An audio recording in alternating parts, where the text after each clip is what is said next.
فضلت ازن مثلا حسبة ساعتين لحد ما ملت مني وراحت مدياني العربون. اتمشيت شويه كده لقيت محل بتاع كروت ميموري، فدخلت لقيت في ناس بتعمل اوردرات كبيره وبتاع، فقلت لا يبقى المحل ده كويس. ازيك اخبارك ايه؟ الكروت ده هي كويسه؟ قالت لي اه ده كويسه، ده انا نو بروبلم. فقالت لي ده انا عامله اوردر لشركات كبيره والحاجه بتاعتي 100. قلت لها خلاص نتوكل على الله. الكارت بكام؟ قالت لي الكارت ب$2. يا ست ده غالي كاني ماني. قالت لي هو ب$2.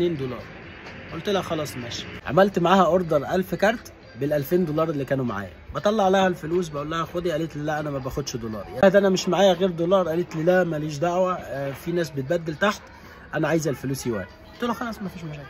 فنزلت لقيت واحد كاتب تشينج ماني، رحت دخلت عليه خد بدل لي ال$2000 دول. كانت ال$100 تساوي 612 يوان. اديته الدولار راح عدل لي يوان على المكنه. قال لي مظبوط. قلت له مظبوط. قال لي خد يا عم فلوسك. عدها، عديت الفلوس تمام. فقال لي بس استأذنك هعلم عليهم علامه كده بفلوماستر علشان لو فيهم حاجه مزوره ولا حاجه مضروبه ارجعها لك. قلت له خلاص ماشي. فخد مني الفلوس علمهم بعلامه وراح مرجع لي الفلوس تاني.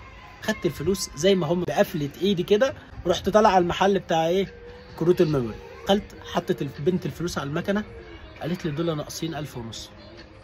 لا ازاي ده انا عدده. قالت لي اهو بص على المكنه.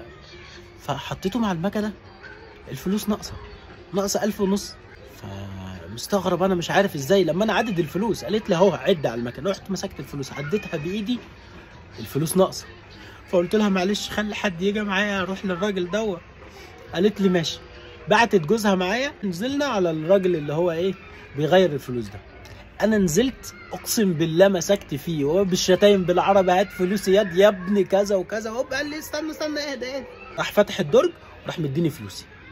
عديتها فلوس كامله. رحت مديها للراجل جوز الست. قلت لها خد يا عم فلوسك عدهم. قال لي تمام. قلت له خلاص ماشي زي الفل. لعبه ان انت بتدي له فلوس دولار بيعدهم بيدي لك الفلوس كامله، فبياخدها منك يقول لك معلش هعلم لك عليهم بالفلوماستر. فهو بيبدل الفلوس بفلوس عنده تحت الدرج، فلوس ناقصه، فبتاخدها انت ما بتعدش تاني. كل ده بلمح البصر فبيتنصب عليك.